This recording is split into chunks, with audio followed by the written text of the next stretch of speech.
This is Rochelle and welcome to Multiple Passive Streams of Income. So let's get right into it. This is part 2 of my differentiation information. I focused my last video on using printable products as a way of differentiation because I think it's the easiest way to differentiate. Another way to differentiate is to bundle items together. Now be careful with bundling differentiation. First, the bundling has to be important to buyers. So let's look at a couple examples. Here's a good example of a good bundling differentiation. This camera bundling is probably important to camera buyers, especially if you can bundle at a good price point. Now let's look at a bad bundling example, the dog toothbrush stick. This was my second failed product. First of all, my main product, the dog toothbrush stick, was no different than many of the ones on page 1 at that time. In fact, most of them were exactly like mine. I used a bone color, whereas the others were green and blue. But there was really no difference between them at all. I bundled it with a chew toy and a small bristle brush, which made no difference to the buyer. So this highlights a bad bundling idea. Now let's look at another example, party favors. Now this may be important to the buyer, but if the market is saturated with similar bundles, your bundling may be unnoticeable and inefficient. Another differentiation method is to change or add functionality to a product. Let's look at this table runner.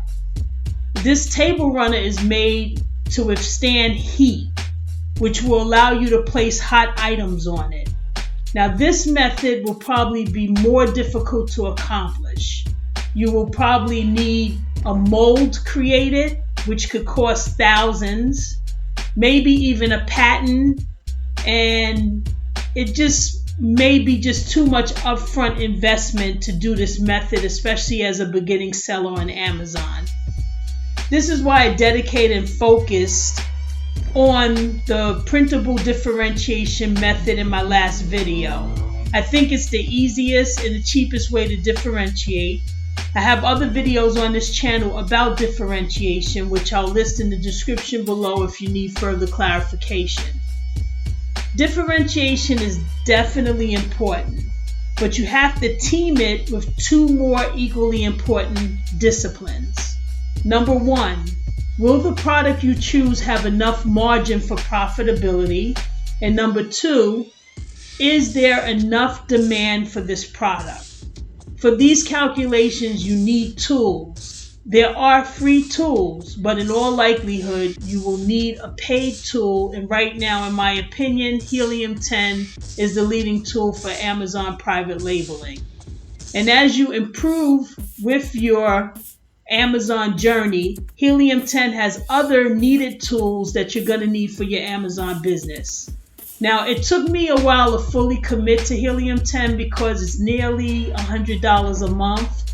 But now that I have a successful product selling on Amazon, it's a tool that I cannot do without. So how can you determine if a product has enough margin for profitability? You will use Helium 10's profitability calculator to estimate FBA fees.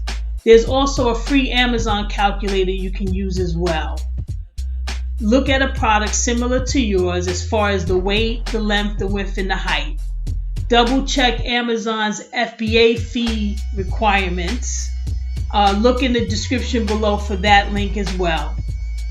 Also, some Alibaba pages will include weights and dimensions of products, and you can ask the suppliers you message the weights and dimensions of the products that you want to sell, and they will tell you also. As far as your margin, that'll be determined by subtracting your landed cost. So your landed cost is how much it costs to make your product and how much it costs to ship to Amazon. plus the FBA fees that Amazon is going to charge you. So you're going to take the landing cost and the FBA fees, and you're going to subtract that from the price that you plan to sell your product for, and that's going to determine your margin. Next, how do you determine the demand? So what you'll do is look at page 1 of the search terms you think best relate to your product. You can use Helium-10's Cerebro to do a reverse ASIN search on similar products to find search terms. We can look at page 1 of those search terms and run X-ray to look at the sales on page 1. We can also use Magnet to do keyword research. Determining margins correctly and confirming demand will put you 2/3 closer to profitability. How well you differentiate is the wild card.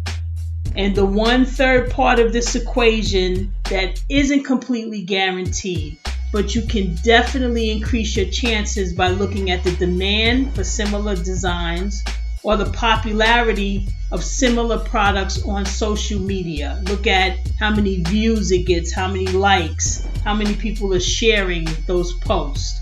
You can also look at how many pins are on Pinterest for a similar product, how many visitors are going to certain Etsy stores for that type of product. Product research is not easy, so don't rush it. Take your time. Take all of this into consideration in your analysis. The better you achieve these 3 steps, the better chance of being profitable on Amazon. Even if it takes months to decide on the product, it will be time well spent. Thanks for your time, as I know you could be any other place right now. Take care.